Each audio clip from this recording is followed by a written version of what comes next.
Bueno, ok.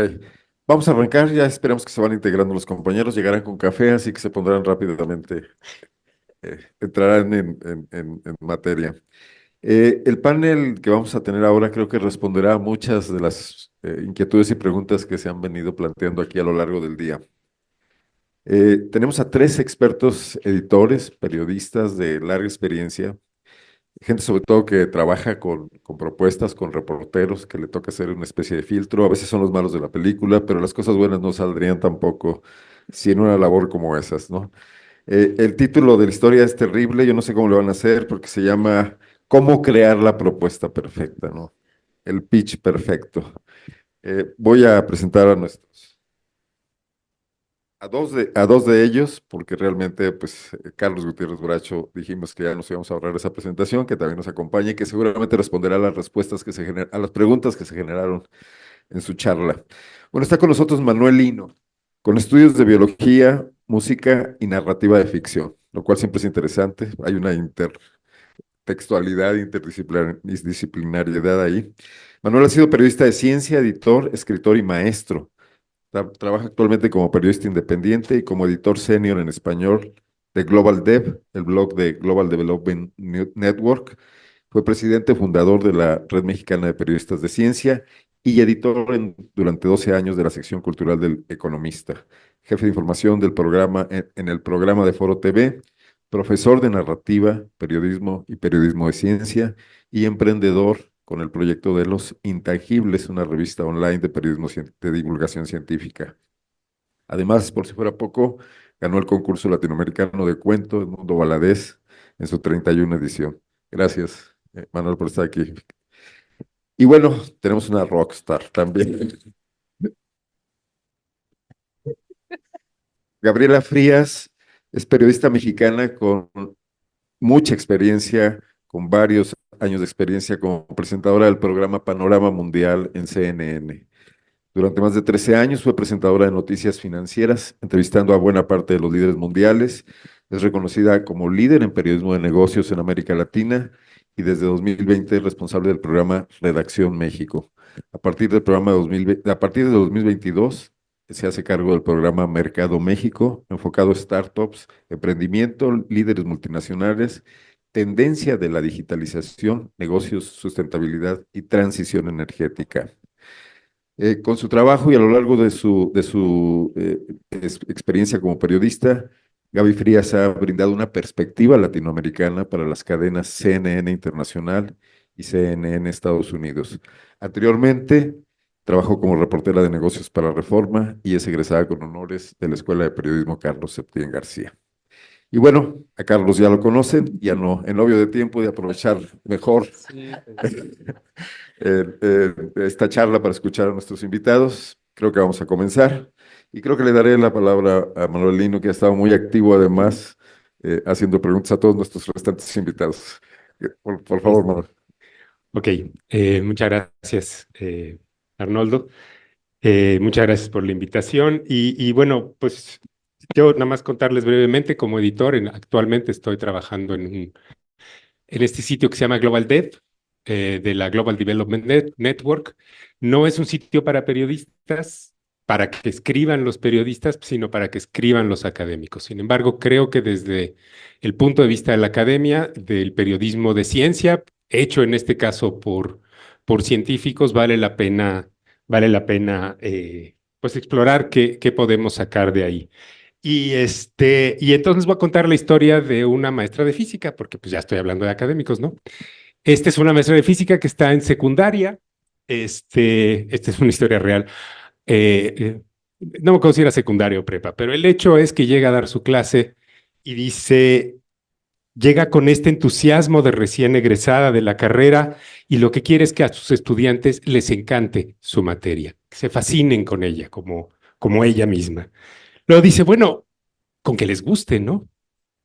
Luego dice, bueno, con que le entiendan. Y finalmente un día llega a su casa cansadísima y dice, bueno, con que se callen. Creo que en esencia, cuando tratamos de hacer un buen pitch, eso es lo que queremos. Primero, llamar la atención.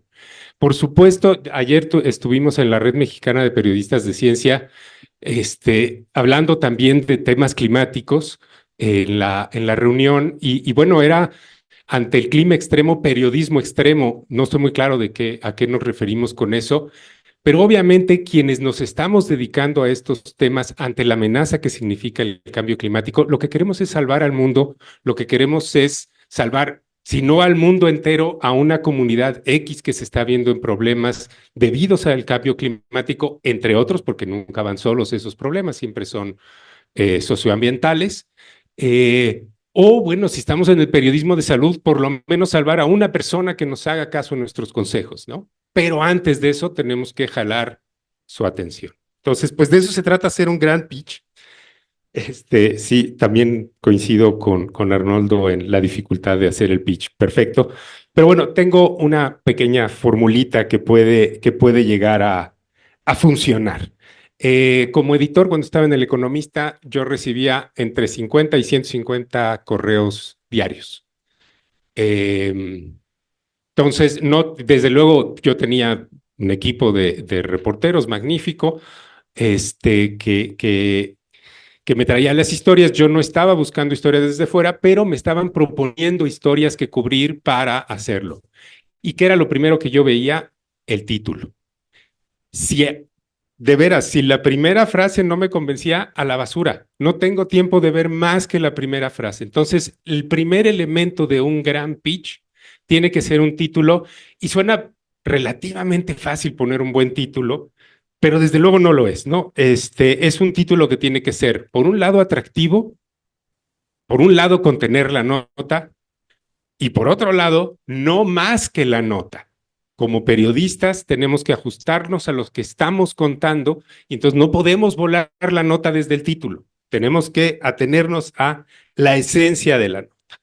Una segunda parte o un primer párrafo, digamos, de este pitch tendría que ser un párrafo en donde explique la nota. Lo que los periodistas llamamos la nota esencialmente es una frase, que no necesariamente es la del título, pero bueno, por ahí va. Esencialmente es qué es lo que estoy contando. Simplemente qué es lo que estoy contando. Eh, si ya lo detallo en un párrafo, pues a lo mejor me voy a las clásicas preguntas. No necesariamente tiene que ser eso, pero qué es lo que estoy contando, cómo lo estoy contando, en qué tono lo estoy contando, para hacerlo que tenga estas dos cosas, que yo dé a entender su interés y su importancia. Una segunda parte tendría que ser una información de contexto que permita al lector evaluar por qué es importante esta historia que le voy a contar. Y una cuarta parte, por qué debería publicarse en esta determinada fecha y no 6 meses antes, o no por qué voy y por qué no voy 6 meses después, ¿no? ¿Por qué no voy atrasado? Y un último párrafo en cómo voy a contar esta historia. Hace rato Carlos hablaba sobre contar historias, coincido plenamente con él en esta importancia de las historias, pero no todos los pitches tienen que ser historias. Estamos pensando en pitches que pueden ser para el Pulitzer Center, que en realidad en lugar de estar yo hablando aquí, deberían estar Miguel y Alejandra explicándonos cómo hicieron para ganar este apoyo. Pero no es solamente historia, también podemos, sobre todo en periodismo de ciencia, una tesis rompedora, como lo fue en su momento que está ocurriendo el cambio climático, es una tesis, es una propuesta, que si el dióxido de carbono, que si no sé qué, es una tesis rompedora, y un tercero es un tema, explicar un tema que le venga de interés a la gente. Una historia es como un viaje de un personaje o de varios personajes, es muy importante, pero estas son otras dos formas. No me estoy metiendo en géneros periodísticos, que si la entrevista o que el no sé qué. La entrevista puede ser contar la historia de este personaje, que exponga él su tesis rompedora o que explique un tema si es que él está en eso. Otras formas de hacerlo, no sé, las listas, las 10 cosas que debes saber sobre el cambio climático. Esas jalan muchísimo. Si pueden hacer no 10, que siempre puede dar la impresión de, bueno, seguro hay una de más para llegar al número, o quitaron una que era muy importante. Si pueden poner 9, 11, 7, si pueden poner números impares, la gente se tiene que se queda con la sensación de estoy aprendiendo lo que tengo que aprender y no nada más. Tengo mucho más que contarles, pero tal vez con estos básicos. Exacto. Bueno, los decálogos son bíblicos, creo que eso explica alguna cuestión. Gaby, pues en televisión la velocidad es otra, ¿no? Y más en una cadena como CNN, así que platícanos, por favor. Bueno, primero que nada, un gusto estar entre ustedes, realmente. Me parece, Manuel, que estabas hablando de cuando yo, por ejemplo, empecé a hacer periodismo de negocios y yo entendía y veía que mucha gente no se relacionaba con la sección de finanzas y economía del periódico y decía, ay, esto es para empresarios, ¿no? Y en esa época también en la que había secciones en las que se hablaba de medio ambiente, ay, qué aburrido, ¿no? ¿no? Demasiado, la land, si me permites. Esto ha venido evolucionando, obviamente me estoy yendo más para atrás porque a título personal, entrar de un periódico mexicano, Reforma, a salir a la ventana que implicó CNN, un día tienes que hablar de los precios del café, tienes que aprender, ¿no? Y lo mismo sucede con el fenómeno del cambio climático, cuando estamos hablando de las historias de la Dana, por las Danas en España, en momentos de desinformación. Nosotros periodistas que somos globales también tenemos que considerar cómo está afuera. En Estados Unidos, por ejemplo, está Donald Trump. Y todas estas figuras que nos generan también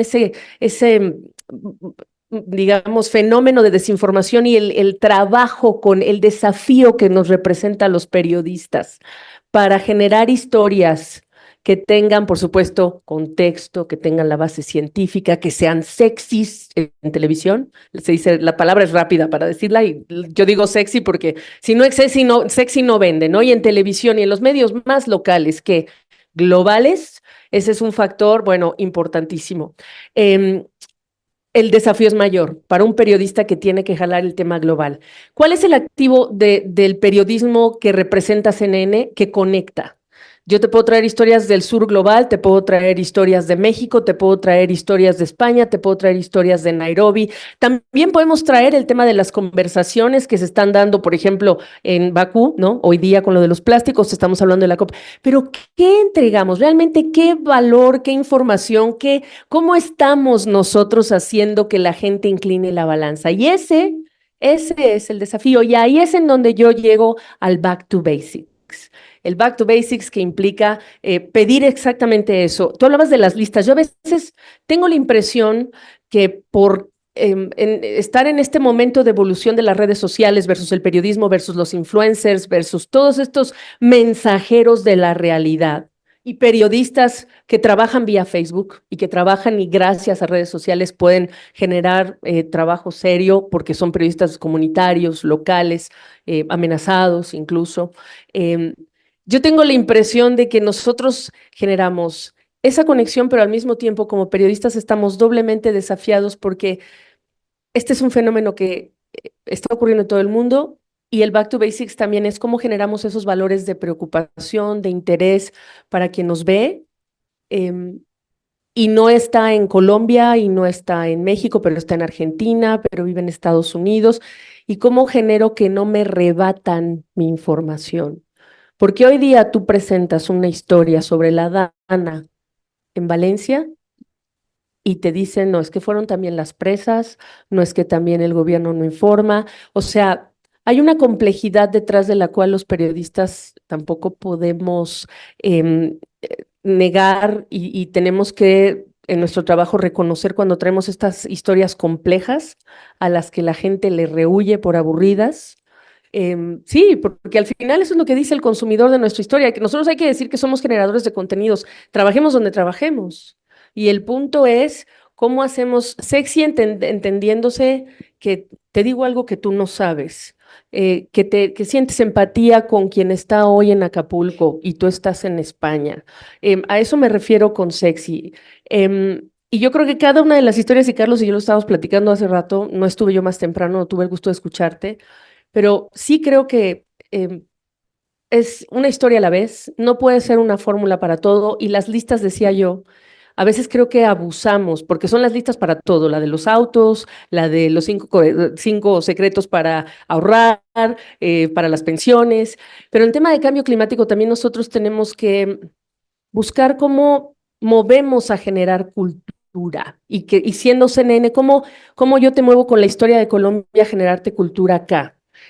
Hace no mucho se me acercó una persona diciéndome em, que no entendía, y eso es lo que yo tampoco entiendo. Vamos a estas grandes conferencias, cubrimos estas grandes conferencias, los países en desarrollo piden dinero, pero al mismo tiempo los países en desarrollo carecen de una política coherente para decir, yo también estoy contribuyendo, ¿sabes? Entonces, más allá de mirar que si las corporaciones, no las corporaciones, ¿qué tanto incluso este periodismo está generando esa preocupación para moverte a hacer? Y con eso termino, porque si no va a ser monólogo, perdón. Carlos, pues esta va a ser una segunda parte de tu intervención donde dejaste muchas cosas. No, pues siempre hay mucho que decir. Adelante, por La favor. verdad es que no tenía como mucha idea de qué hablar ahora en esta segunda parte y no sabía si era una continuación o no. Y ahorita escuchándolos, que por cierto, gracias por invitarme a esta mesa, me siento honrado estar entre puro rockstar, la verdad. Así que gracias por invitarme acá. Es muy motivante escucharles. O sea, de verdad que tengo muchas ideas en la cabeza porque, y eso sí lo venía pensando desde hace rato, creo que uno de los grandes problemas que tenemos como periodistas ahora es ser periodistas. Y es que, sobre todo en este país, ¿no? Y me voy a circunscribir solo a México, nuestro papel como periodistas está muy devaluado. Y devaluado por el poder que ha declarado una guerra al periodismo. Si todo lo que sea periodismo riguroso, serio, cuidadoso, parece ser enemigo, es una narrativa. No digo que lo sea, pero es la narrativa. Y por otro lado, tenemos la competencia de los influencers y de las redes sociales. Yo acabo de escribir hace poco un texto justo sobre influencers y hablaba de un personaje en Venezuela, un argentino influencer que de repente llega a Venezuela, lo llevan al helicoide y él hace un trabajo ahí en video y muestra una cara súper amable del helicoide, ¿no? Un hospital, casi un hospital privado con especialidades, etcétera, en una búsqueda del régimen para combatir la narrativa de que es una cárcel de tortura para presos políticos. Y porque hay otros periodistas que han hecho un trabajo bien interesante, yo lo vi, un trabajo de realidad virtual en el que a través de la realidad virtual y la reconstrucción de los que estuvieron ahí, puedes entrar a esa cárcel. Entonces el gobierno de Maduro invita al influencer para que nos muestre pues que los periodistas están equivocados y que eso no es, ¿no? Lo que ellos están presentando. Un personaje que termina luego hablando en la Asamblea Nacional y que hace rato en la mañana lo vi bailando y cantando con Maduro. Y el problema es, por eso digo que es un problema ser periodista, que la gente de afuera no sabe qué es un influencer y qué es un periodista. Entonces, yo no sé, hace ratito pensaba, digo, es que sí estamos pensando en cómo hacer mejor periodismo y de verdad que también es una de mis preocupaciones todos los días. Y todos los días y cada vez que tengo alguna reunión con un periodista que acompaño en sus investigaciones es mi preocupación principal. Pero ahora me llevo como reflexión que creo que deberíamos también nosotros de tener un papel de divulgadores del periodismo, porque creo que deberíamos también de hacer que la gente entienda lo que significa nuestro trabajo, eh, porque la gente no lo entiende, ya se perdió. Nosotros mismos nos perdimos, los medios mismos se perdieron, o sea, y los medios se han ahorrado dinero, o sea, me ha tocado ver cómo las figuras periodísticas de las redacciones han venido desapareciendo, empezamos por los correctores de estilo y ahora vemos cada desastre en algunos medios, pero también la figura de los editores. Y esa no es nuevo, ¿eh? O sea, tiene ya varios años que la figura del editor entró en en una devaluación y lo experimenté en carne propia porque yo, bueno, desde muy pronto me empezaron, no sé por qué, pero yo llegaba de periodista y me ponían de editor, no sé por qué. Y yo decía, bueno, yo quiero hacer trabajos como reportero y terminaba de editor y lo peor es que yo terminaba diciendo que sí. Y eso me llevó siempre como a una reflexión, ¿por qué había como tanto interés en retenerme como editor? Y un día llegué a la conclusión que es que no es ni por mi linda cara, ni porque yo sea el mejor editor del planeta, porque no lo soy, sino porque no hay editores. No hay editores. Después Conectas, hace 4 o 5 años, empezó como un proyecto para formar editores. Y dije, bueno, están empezando como a regresar la mirada al papel del editor, que es, que es una figura bien importante. ¿A quién le dirigimos nuestro speech? Ahora que hablábamos de speech, pues principalmente es a este editor. Y el editor o el dueño del medio, que puede hacer el papel de editor también, eso siempre es malo. Bueno, no siempre, depende, porque ahora vemos, por ejemplo, lo que hacen ustedes en PopLab, digamos, también es que han cambiado las fórmulas, pero de los grandes medios como CNN, ¿no? O yo en Expansión, claro que era malísimo que el dueño estuviera metido en la parte editorial y todos los días nos peleábamos por ese tipo de cosas, ¿no? Y tratar de defender como nuestro fuero periodístico, pero de repente había luchas que uno perdía, o como por ejemplo la del click. Y tengo una anécdota así buenísima, porque querían obviamente que la gente nos leyera y que nos leyera y proponer temas para que nos lean, porque son sexys, porque interesan, no sé qué. Hicieron una vez la nota más leída de todo el año. La nota más leída eran los días de asueto del año.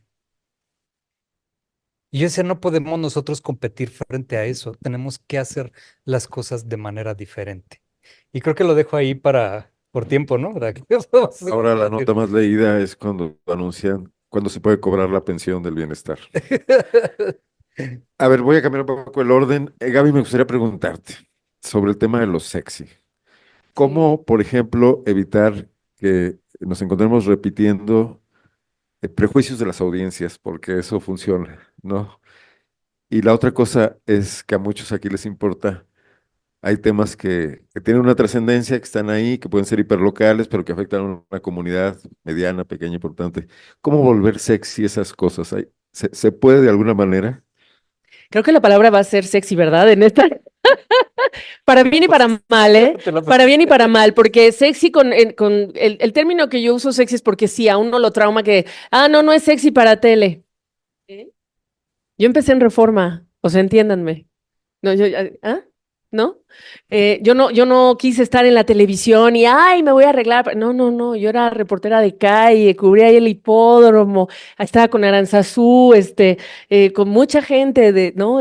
Así, vamos, con el secretario de Energía de Estados Unidos que venía a México, el NAFTA, etcétera, punto.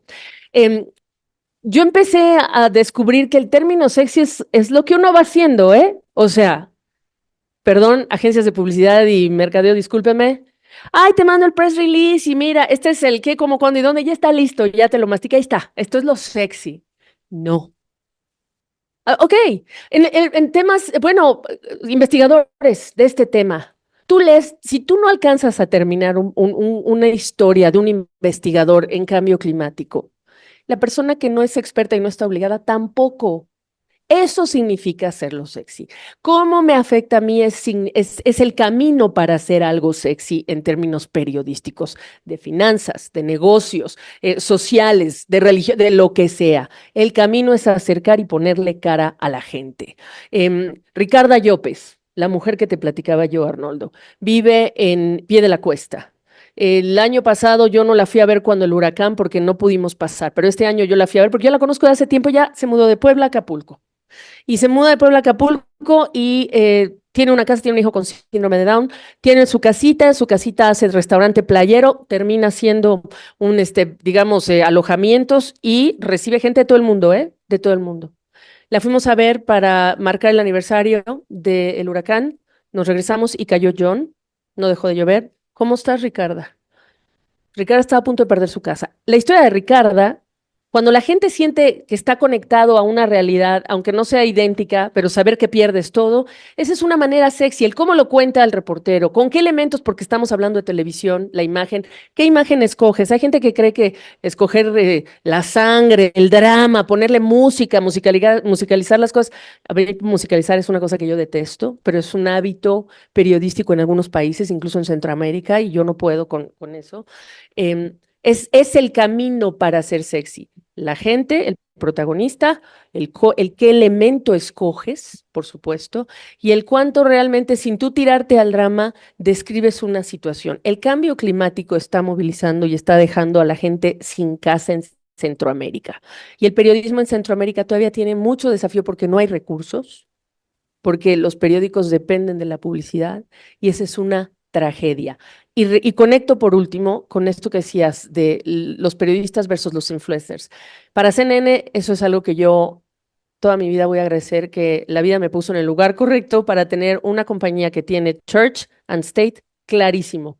Y en los tiempos de Reforma, cuando yo ingresé, Church and State eran clarísimos.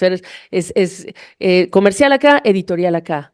Eso es una vacuna, es un blindaje que uno debe agradecer, porque hay compañeros periodistas que no tienen la opción y quieren ser periodistas, y es una tragedia. Y lo conecto con eso porque efectivamente, en la medida en que nuestras escuelas de periodismo y nosotros como profesionales no busquemos especializarnos en el tema que nos toca cubrir, en esa medida vamos a contribuir a que tengamos mala reputación y ganen los influencers. Digo, qué bien por los influencers, pero es hablar del periodismo que no tiene ese sesgo necesario. Y cómo trabajar con las audiencias proponiendo. ¿Qué quieres proponer? O sea, ¿cuáles son esos sesgos? Porque hay muchos. Y yo no pienso que haya soluciones sin sesgo. Nosotros lo que hacemos en CNN no nada más es contar las tragedias, sino que tenemos iniciativas para hablar de soluciones y hablar de los protagonistas. El protagonista no es el reportero. Y eso es algo de las cosas más nobles que uno tiene para aprender en la vida todos los días. El protagonista es Patricia Ruiz Corso allá en Querétaro, o puede ser la escuela en Mérida que está enseñando a los niños, enseñar a otros niños a hablar de las especies marinas, o puede ser en Brasil con las comunidades. Ellos son los protagonistas. En periodismo, mientras menos protagonista seas, una persona que te lee, que te consume y termina la historia que tú preparaste y busca a quién la escribió, ahí es en donde nosotros ganamos. Pero tenemos que pedir a las escuelas de periodismo que nos enseñen a hacer historias sexys, porque incluso mi alma mater, para cuestiones de economía y de clima, estamos muy chapados a la antigua. Necesitamos modernizarnos en cómo hablamos, qué escogemos para decir, cómo lo decimos. Perdón, largo. Manuel, tú tirabas a la basura como 100 mails con propuestas que no te convencían, Era una basura pero, virtual. pero ¿qué hacer con el tema de trabajar con esos reporteros? ¿O cómo pueden los reporteros trabajar también para superar esa etapa en la que tú piensas que algo es importante, estás casado con ello y no quieres ver otras perspectivas, ¿no? No prereporteas, vas y presentas una historia floja, a lo mejor el tema es importante, pero está presentada floja. Entonces, se nos pueden estar escapando historias en esos mails tirados a la basura por una mala presentación. A ver, ¿y ahí qué podemos hacer? Em, bueno, creo que hay dos cosas. Una es, eh, una vez más, de vuelta, regreso a los básicos. Creo que el tema es, primero, que sea verdad. Suena tonto, pero que sea verdad es algo que tenemos que cuestionarnos constantemente. Yo me acuerdo una vez que entrevisté a Mario Molina, y él me decía ejemplos como el fracking. El fracking está muy cuestionado porque la contaminación, el no sé qué. Bueno, eso fue hace 50 años. Actualmente el fracking puede tener otros problemas, puede dejar sin agua a una comunidad, pero no necesariamente va a tener estos otros que tenía antes. La energía nuclear, que se ofrece mucho se puede ofrecer como alternativa a el uso de combustibles fósiles, ¿ok? Y entonces, ¿qué hacemos con los desechos nucleares? Pues los enterramos suficientemente profundo y no son un problema. Convivimos con radiación constantemente. No es tanto problema, no es enemigo. Los transgénicos, ¿de veras hacen daño? ¿Cuántos estudios hay de que sí lo hagan? No hay. No hay estudios de que sí lo hagan. Entonces tenemos que estar dispuestos a cuestionar. Desde luego que existen estas cosas en el foro que comentábamos ayer, desde luego que existen estas cosas de intereses comerciales, intereses políticos, intereses económicos que están tratando de decir, por ejemplo, que, yo qué sé, Monsanto ya no existe, pero ahora Bayer, que los transgénicos son una maravilla que a lo mejor tampoco son. Entonces tenemos que cuestionar todas las cosas y eso es bien difícil. A veces vamos en contra de nuestras propias ideologías, de nuestras propias cosas que nos enseñaron las abuelas. Entonces, bueno, eso por un lado, que sea verdad, que esté libre de ideología y lo más posible libre de sesgos. En ese sentido, creo que el periodismo de ciencia, y si no de ciencia, de animarse a entrarle a los estudios, que cuando llega un señor que se llama Andrew Wakefield a 60 minutos y diga, hay una epidemia de autismo que están causando las vacunas. Esto es un hecho real que sucedió. Hay una epidemia de autismo que están causando las vacunas. ¿Dónde están los datos de la epidemia de autismo? ¿Dónde están los datos de la vacuna? ¿Sabemos que es cierto que está sucediendo eso? No, el estudio que había hecho Wakefield, además de fraudulento, tenía 12 casos. Entonces, tenemos que tener esta posibilidad de buscar.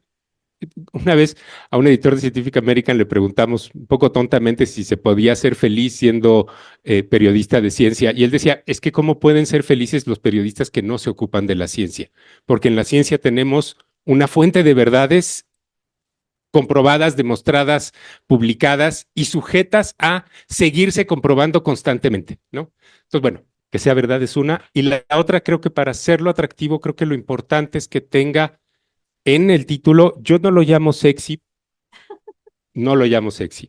Yo creo que, y creo que esto estaba en la presentación de Carlos, yo lo llamo tener una narrativa, que tengamos personajes y conflicto. No una narrativa de una narración, no, no, eso es distinto. Que tengamos personajes y conflicto. Los nombres que acabas de mencionar, el conflicto es el cambio climático, que tengamos a alguien que está en un problema y que busquemos ofrecer soluciones o no, pero yo creo que en esa narrativa en donde nos identifiquemos como seres humanos los unos con los otros y busquemos esa empatía, podemos encontrar la forma de rescatar algunas de estas historias y podemos llegar a plantear esa narrativa. Carlos, hace rato Alejandra Creil nos dijo que después de su investigación, que le llevó 6 meses y que fue un éxito, tuvo que hacer TikToks para llegar a aquel público que sabía que nunca iba a entrar. Eh, Podemos hacer TikToks con rigor, esa sería una parte, y la otra, si un reportero te llegara y te dijera, yo nomás voy a hacer TikToks, no voy a hacer la investigación, pero aquí está el rigor, aquí están los elementos, aquí están todo lo que tengo, ¿se valen nuevas formas? No, también tenemos como periodistas que cuestionarnos lo tradicional. Sí, yo creo que haces una pregunta bien, bien interesante. Yo, por supuesto, estoy en la misma línea de Alejandra. O sea, necesitas, y eso también lo he reflexionado, necesitamos entender lo que están haciendo otros para comunicar y que están comunicando. Creo que a veces en los periodistas pecamos de puristas y tú hablabas de géneros periodísticos, hace ratito los mencionabas, y pecamos de puristas. Es decir, o sea, el género periodístico es así, y así, y así, y así, sí y no. Porque cuando estamos en un momento en el que todo está en transformación, sobre todo en términos de comunicación, y nos están avasallando, porque esa es la verdad, este, tenemos que entender como periodistas qué es lo que están haciendo los otros para comunicar. Es la forma. Y la forma puede ser una forma bien interesante para adoptar. El problema es el fondo. O sea, y no confundamos forma con fondo. O sea, ahí sí, los influencers no se cuestionan lo que nosotros sí nos cuestionamos. Entonces, bueno, nos deberíamos de cuestionar, ¿no? Cuestiones éticas, de rigurosidad, de respeto a la información, etcétera, ¿no? Ellos, muchos de ellos lo que quieren es clic y tener miles de seguidores y hasta ahí llegan, pero hay formas de comunicar que están bien. Yo creo que tendríamos que apostarles sobre todo al multiformato. Es decir, y a mí es como me gusta pensar las historias. Yo soy de la vieja escuela, así que estoy contradiciendo un poco. Soy de la vieja escuela, así que yo una investigación de envergadura no la entiendo si no hay un texto escrito riguroso, cuidadoso, como columna vertebral, y que de ese texto riguroso se desprendan una gran variedad de posibilidades de comunicación. para que la gente o regrese a ese texto o se quede con lo que pudimos comunicar. Yo creo que es posible hacer una investigación rigurosa en TikTok si se pueden hacer una serie de videos de TikTok, que no sé si es posible. Desconozco bastante la plataforma, pero si se pudiera, podríamos contar muy buenas historias y sería un muy buen ejercicio de síntesis. Ahora, quiero nada más decir una cosa, es que me acordé de una anécdota ahora que hablabas de la verdad y hablábamos de lo sexy. Son dos cosas bien peligrosas. Y me acordé de una cosa que nos pasó en una revista de la cual no voy a decir el nombre, porque es bastante delicado bastante delicado bastante delicado, digamos, el tema, porque en algún momento tuvimos así como personaje súper sexy, ultra sexy, a una mujer que llegó a México para hacer tratos con Carlos Slim, propuso un proyecto que estaba siendo cuestionado en Estados Unidos y nosotros decíamos es sexy. La persona que hizo la entrevista no hizo preguntas incómodas porque a veces los periodistas le damos la vuelta a las preguntas incómodas cuando nos dicen es un tema sexy. Porque si yo hago la pregunta incómoda, a lo mejor le quito lo sexy al tema. El personaje, Elizabeth Holmes, con su proyecto de Teranos, y ya les conté la historia. ¿Cuál es el problema para nosotros como periodistas? Y yo asumo mi parte de responsabilidad, porque yo también estaba dentro del equipo de decisiones y no lo vimos. ¿Cuál es el problema? Que la historia nos juzga. Es decir, tienes ahora a una de las más grandes defraudadoras de la historia de la historia, o sea, así una mujer que sacó un montón de dinero, que defraudó a media humanidad y nosotros no fuimos capaces de hacer la pregunta incómoda. No lo fuimos, porque no la vimos venir porque era sexy. Bueno, ahí yo sí, perdón. Es que les dije que para bien y para mal el término. Yo decía sexy porque una cosa es el periódico y en la época en la que yo entré a la tele era sexy, pero vamos a cambiarla si quieren atractivo, como dices. Al final del día los pitches son los pitches, porque como término, exacto, no, pero como término del mejor pitch, pues, o sea, ¿cómo levanta la ceja tu editor?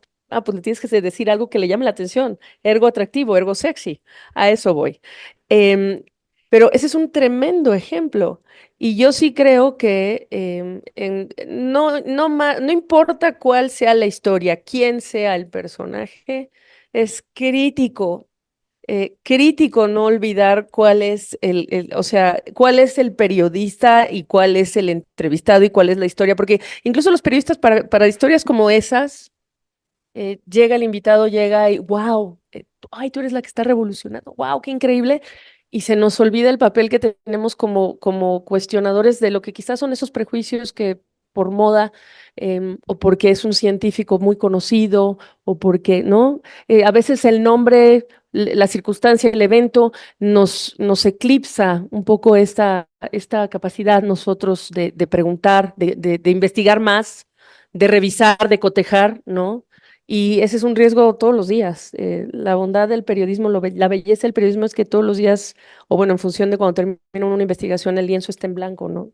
Y uno puede volver a ejercitar todo lo que tenemos en nuestra cajita de herramientas, ¿no? Puedes equivocar todos los días, pero puedes corregir al día siguiente, ¿no? Manuel, el tema este de los papers, que se presentan como una especie de certificado de algo que puede funcionar y que hay detrás un aparato que lo avala. Pero creo que también hay un mercado así como de bonos de carbono, hay un mercado de papers, ¿no? Vemos a muchos académicos que para mantenerse en sus becas y en sus beneficios tipo SNI, están produciendo papers como tortillas, ¿no? También, y no es un tema eso también en sí mismo, aparte de que creo que hay todo un asunto con la cuestión de ciencia con intereses, ¿no? Totalmente, totalmente es, no solamente, desafortunadamente, no solo hay que entender el paper, sino saber valorar si ese paper tiene información realmente valiosa o no la tiene.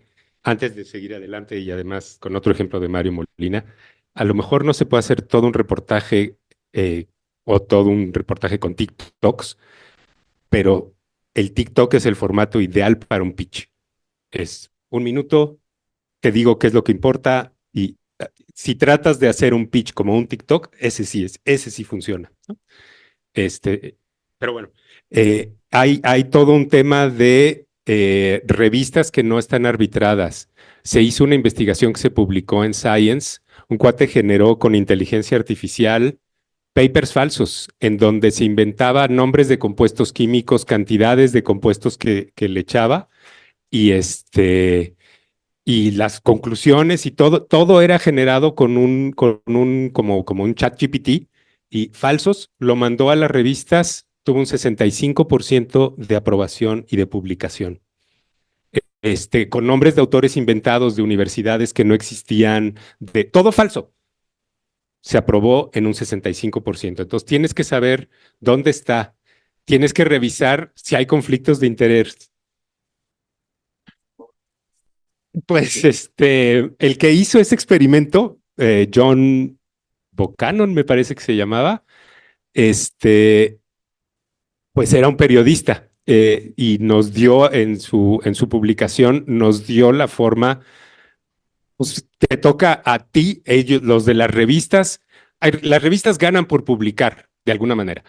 Entonces, a nosotros no nos importa que o sea, nosotros sí vamos a revisar si existe esa universidad, si podemos contactar al científico, si podemos, o sea, a lo mejor no entendemos lo suficientemente el contenido, pero sí podemos revisar sus referencias, si existe, por lo menos, ¿no? Aquí el dato era que no existían.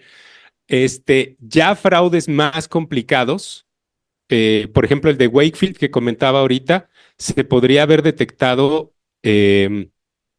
simplemente con ver el número de casos. 12 casos no importan. 12 casos vale gorro. Si no están escogidos al azar, vale gorro. Entonces te fijas que sea relevante en ese sentido, ¿no? Y lo que comentaba de Mario Molina, incluso él después o sea, lo pongo como ejemplo de una autoridad científica en la pandemia, él hizo no sé si lo recuerdan, él hizo un artículo en el que se decía daba datos de contagios en distintas ciudades para justificar el uso del cubrebocas. Tenía razón, había que usar cubrebocas. Y lo que se le criticó y lo criticaron esos otros científicos es pues la metodología y que los datos que él usaba no indicaban eso. Aunque tuviera razón en lo que decía, los datos no indicaba y lo publicó gracias a uno de estos fallos, que es el señor era miembro de la Academia Estadounidense de Ciencias y entonces él tenía derecho a publicar sin revisión de pares, que hubiera dicho, no señor, esto no se publica, ¿no? Entonces, bueno, hay que estar al tanto. Necesitan en todas las redacciones un periodista de ciencia. Lo digo por mis colegas, no solo por mí. Bueno, hablando de regreso a TikTok, no a lo sexy. Hay una abogada, no nada más aburrido que hablar de leyes, ¿no? Hace rato nos decían que los amparos no funcionaban contra el Tren Maya, etcétera. Bueno, se llama Carla Escoffi y yo la sigo en TikTok y en varias redes y hace de lo más ameno cosas que son súper aburridas. Tiene muchísimos seguidores, ¿no? No deberíamos romper un poco más las cosas y pensar que sí se puede hacer, no un reportaje. Digo, estamos viendo mucho de las nuevas narrativas, de lo visual. Internet vino y movió cosas.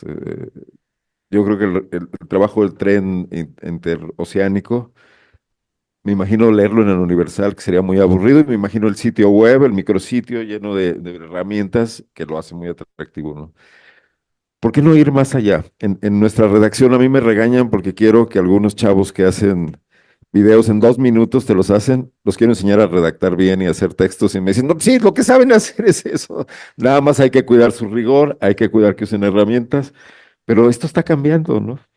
Pues yo digo que ahí más bien lo que necesitamos son redacciones multigeneracionales y de apertura de todas las partes, porque todos podemos aprender de todos. O sea, los que venimos de, los que venimos de la vieja escuela, pues nos interesa el rigor.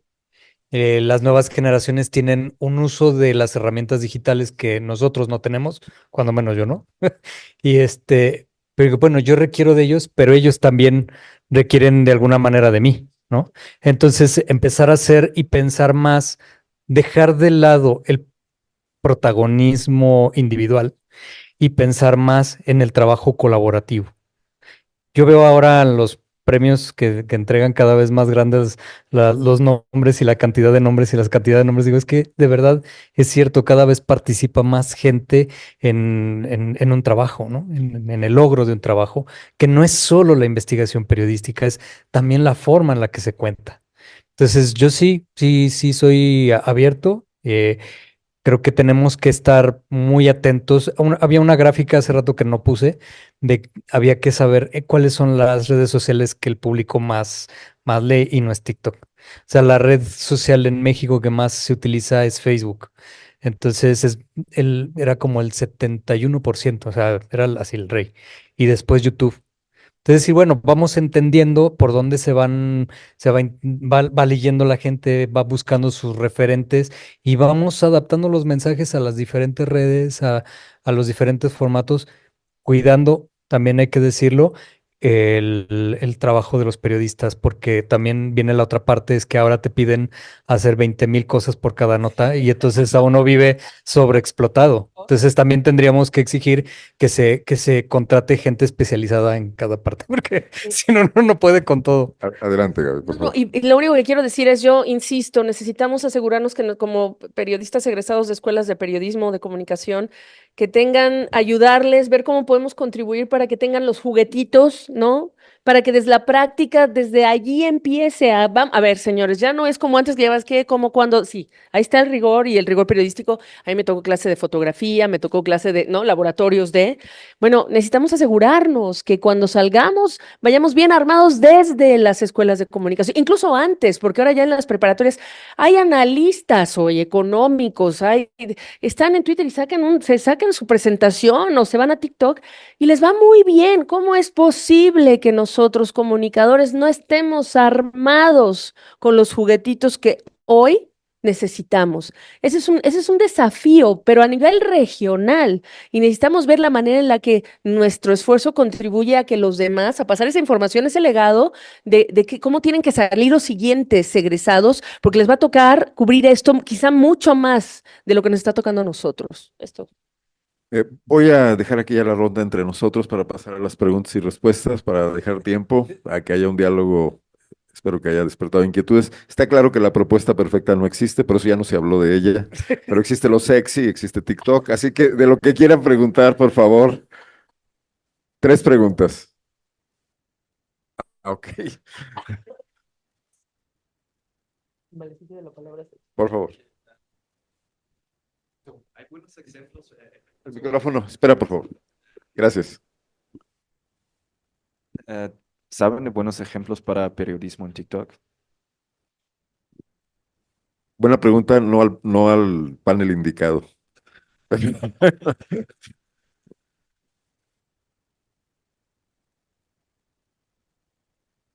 Acá. Aquí no estamos peleando porque no quieren entrar a TikTok. Entonces, no sé. Gracias. Yo quería preguntar con respecto a la vez pasada que hablamos más sobre, yo tengo una idea también como de juntar un poco más las artes con el periodismo y he visto de algunos ejemplos que ya está ocurriendo en España, que lo están haciendo con teatro, etcétera. Y no sé, quisiera saber si tienes como algunos ejemplos también o has visto de lo que está ocurriendo. Bueno, es bien interesante la relación de teatro con periodismo. Aquí en México se hizo como un tipo monólogos de la vagina. Y a mí me parece bien. Lo que pasa es que ahí la pregunta que yo me hago son dos. Una, el alcance. El alcance, nosotros estamos acostumbrados a medir nuestros alcances por miles de personas y de repente tienes salas con 20 personas. Entonces tendríamos también nosotros que renunciar como periodistas a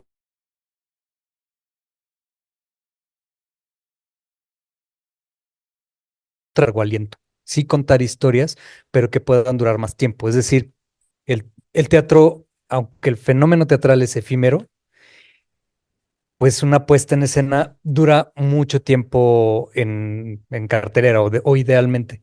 Cada vez duran menos también por cuestión de dinero. Pero si quieres llegar a más público, necesitas que sea de largo tiempo. Entonces, creo que las historias periodísticas que se pueden contar en formatos como teatro no puede ser cualquiera. Y además, bueno, tienen que ser pues historias mucho más cercanas o que puedan dramaturgizarse, si es que cabe el verbo que me acabo de inventar, ¿no?